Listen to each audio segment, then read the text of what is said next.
It's the return of the bubble hat.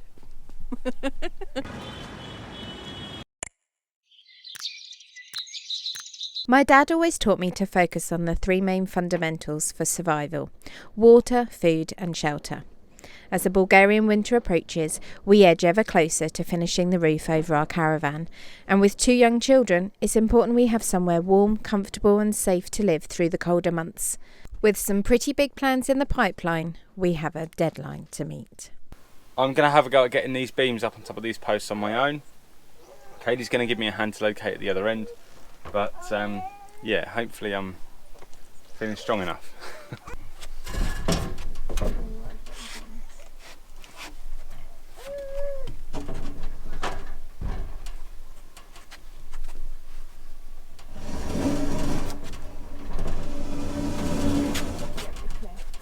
Yeah.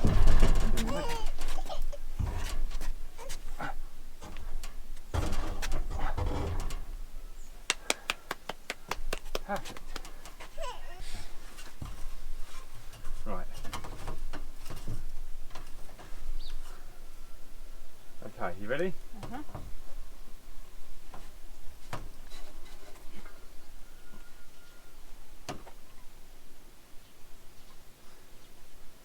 You roughly lined up? Uh-huh. Amazing. Do you want your ladder closer? No, I'm fine. Sure? Yeah. Okay, I'm ready. Right. Resting on top of the post? Yeah.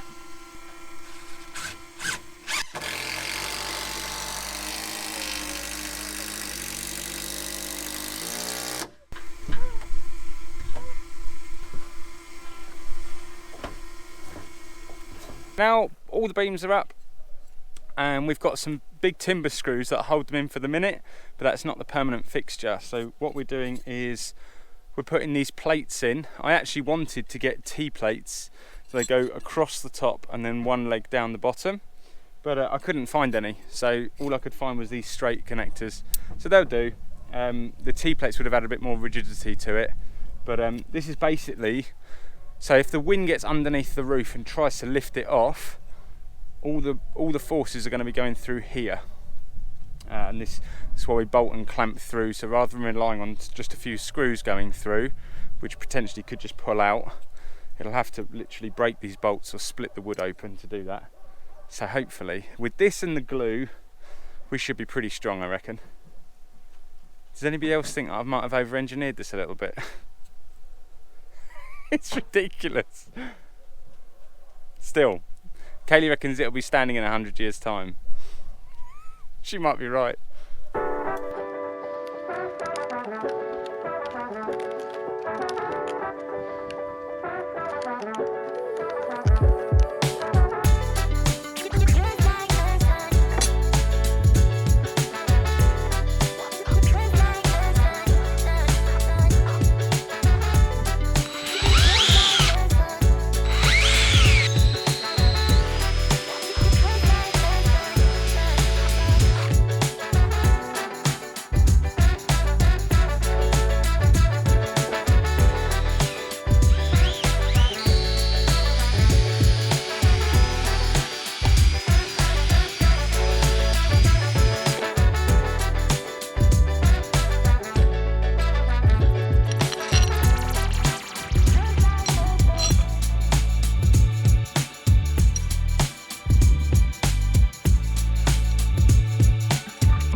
So these three are all done, bolted through, nice and tight.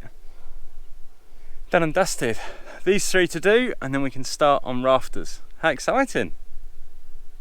Starting to feel like we're really making headway now. Okay, so a couple of questions I'm sure are going to come up. One, why have you left these overhangs absolutely huge like that? Well, the truth is I'm concerned that the building is not going to be completely square, and we are using galvanised roofing sheets, metal roofing, which obviously is exactly square. So I've left these excessively long because when we put this final rafter in on this outside edge here, we can make sure that we can angle it exactly where it needs to be to make sure that it runs square, otherwise it's going to look awful and leave the tin unsupported. There's very, very little. If it is out of square, it's not by much. It's, you know, I would guess 50 mil at the most, something like that. But what I didn't want to do is chop the end off here, either A, be too short, or B, ruin an offcut here that we could use somewhere else. So the more length we can get out of the offcut, the more useful it becomes. So I'll just trim these off afterwards once we're happy that we're all square. The ridge beam up there is the overhang that we're having. So it's 600 mil overhang that the roof overhangs either end. So that is accurate. It'll just be this end of the joist, the end of the rafter as to where it sits. Question 2, I reckon, will be about this half lap joint. The reason I've done it like this is purely so that this bolt that goes through the top here clamps both joists equally. If we had it the other way round, it would only go through this much material of the top one, and I think that would be much weaker.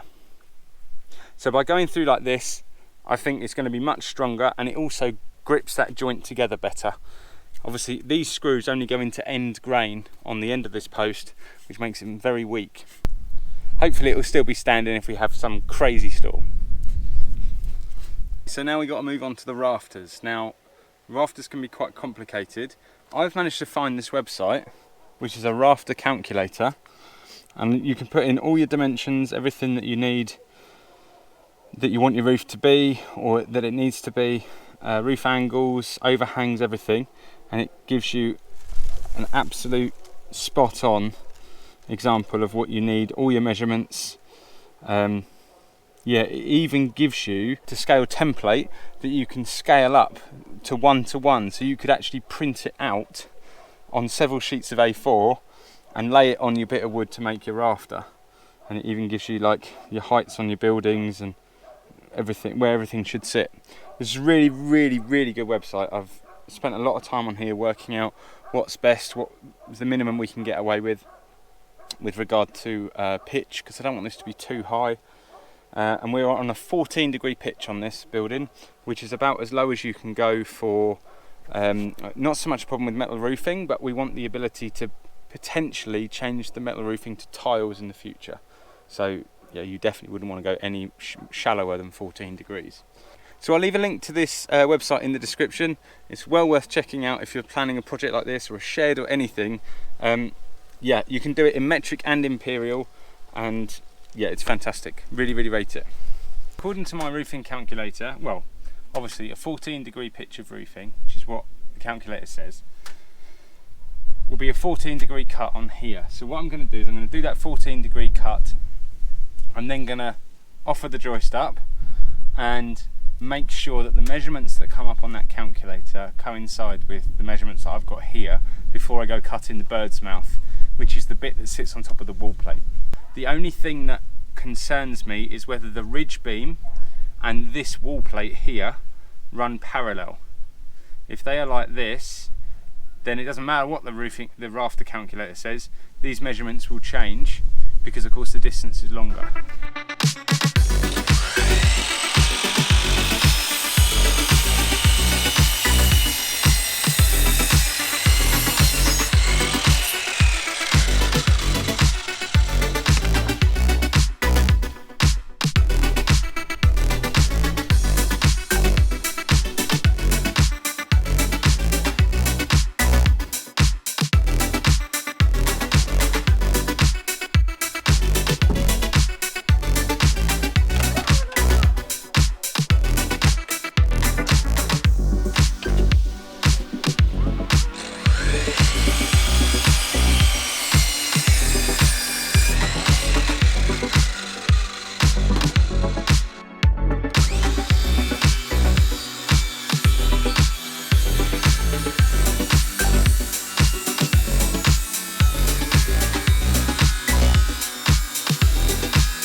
having taken all my measurements for this one, what I'm actually going to do is cut the rafter for the far end now, and I'm going to get that one temporarily screwed in place as well.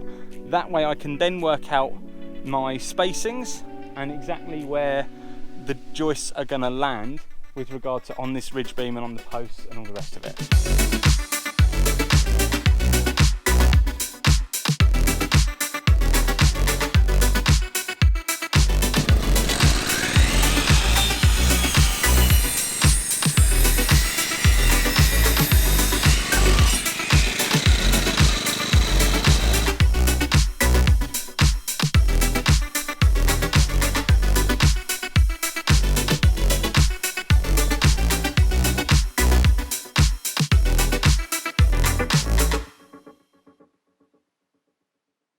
So I've got the first two rafters in, measured up. I'm gonna have to custom cut every single one of these.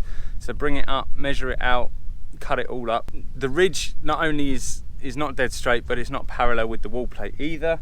This is the wall plate. So I'm gonna custom cut each one of these just to be sure that we are on the right money and we're not pulling anything out of shape. Obviously it would be much easier if I could just mass produce them, but this is the way it's gonna be and they'll fit better. I'm doing two big lag bolts here which are all countersunk in down into the top of the wall plate, and then on the ridge I am gluing and screwing in from the other side of the ridge into the end grain, so hopefully they'll be really strong. It certainly looks a little bit over engineered for a bit of tin roof over the caravan. It's the return of the bubble hat.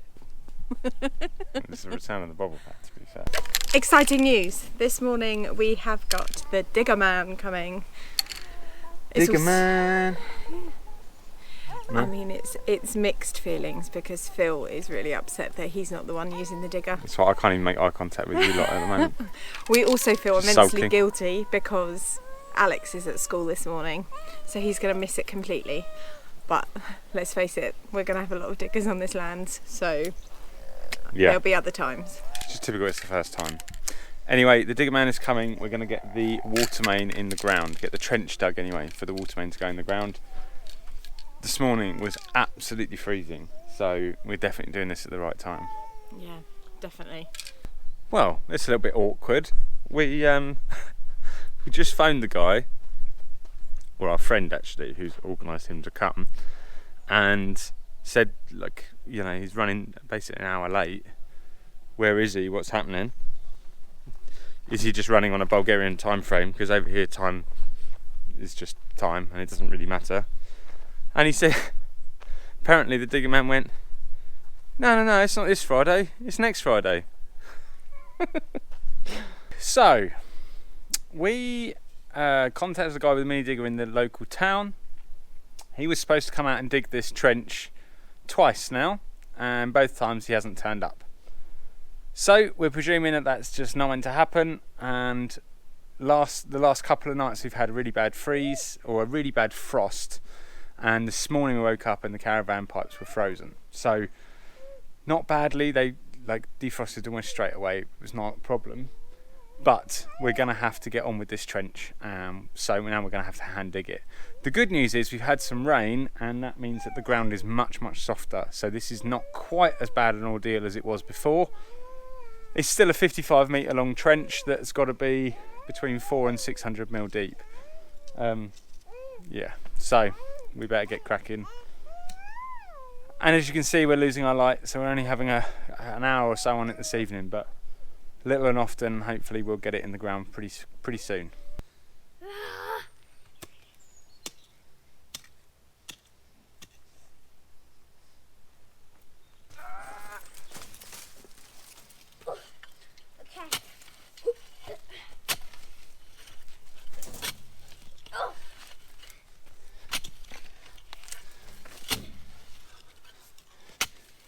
While I'm using my pickaxe, don't forget to like and subscribe. Oh, you've done well so far. Right. Can you hear Ember? Listen. There she goes again. Oh well. Let's not waste our time.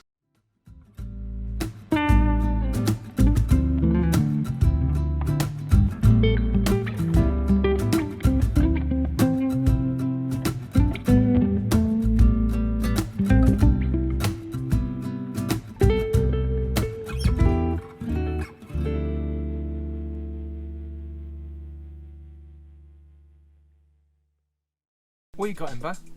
You got cheese on toast? You got cheese on toast? Whee!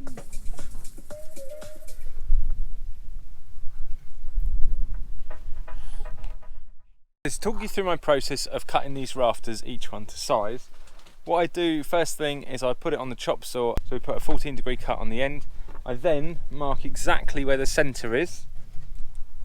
So this allows me to, when I get up there, just line it up and pop it in. And then what I'm going to do is take this up and test fit it, screw it in, and then I can mark where the wall plate sits out on it. Then I bring it back down and do the final bird's mouth cuts and the final finish cut as well. So next I need to mark out the bird's mouth, and the easiest way of doing this, and I can't actually believe how well this works, I don't know if this speed square is, this is a roofing square, and a speed square is a roofing square, but I don't know if it's just luck how this works out. But if I put this fat end just flat on top of the wall plate, and then mark along here, nice clear line, and then if I put the square up this side, but I don't mark this side, I mark the other side, and that gives me the square's thickness away from here. When this gets cut out, so we cut this bit out here, when this cuts out it drops down and slides back, and it works out absolutely perfectly. So I don't know if that's just sheer luck or fluke, or if that is how it's designed, but it is flipping phenomenal and has made life much easier than trying to measure and mark everything individually. So now that the bird's mouth is all marked out, I use a template for the final cut, the finished cut on the rafter. This is ready to be unscrewed from the ridge, taken down, and we can do those final cuts. Whoa, careful.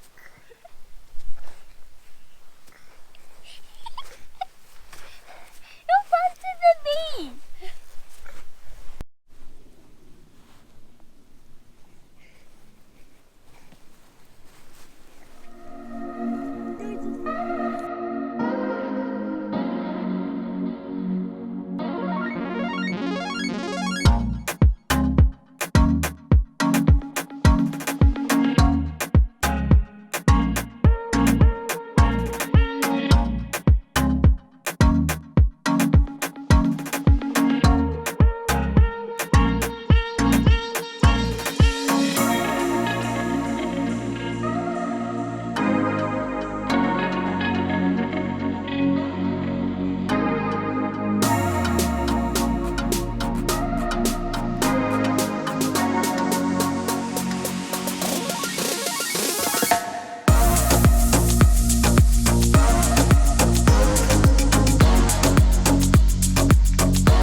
Done.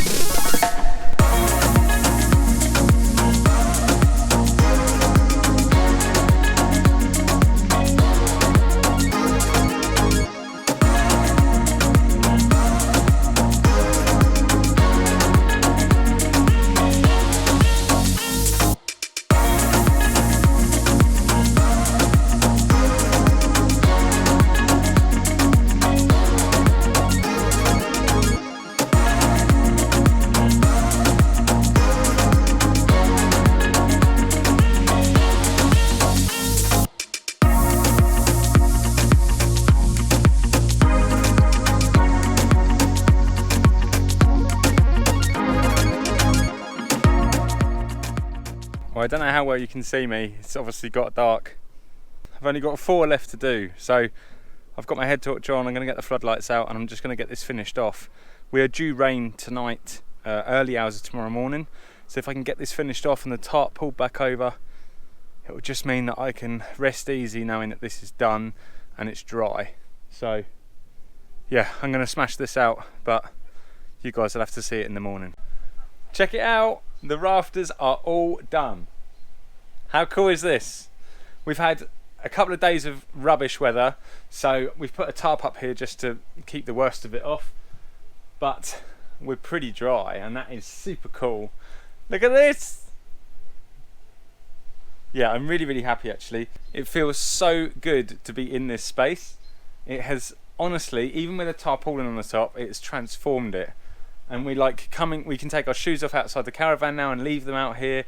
Nothing gets wet, it's just, oh, it's fantastic. I'm so pleased. With the first ridge already, first thing today. And this is just terrible. Joist as well. So, joist, rafter. Joists in place. They're not joists, they're rafters. The first 2 joists in, they're not joists, they're rafters. It's like the 5th take. I've only got 4 left to do. You right there, mate? Done enough digging, have you? I'll let Mum do a bit and then I'll... This is the pickaxe I got from Practica. On the last video. And he took my leg off. Man, I can't believe that temperature. It's just dropping. It's just dropping. You know what we need? No, we don't, Kayleigh, actually. Introducing. No, not introducing. Selfie bag. No. The wearable sleeping No bag. waste of time. Luckily, Alex has commandeered this job. He's not very good at it though. Roof calculator was right. Philip was wrong. What a surprise. This is awful.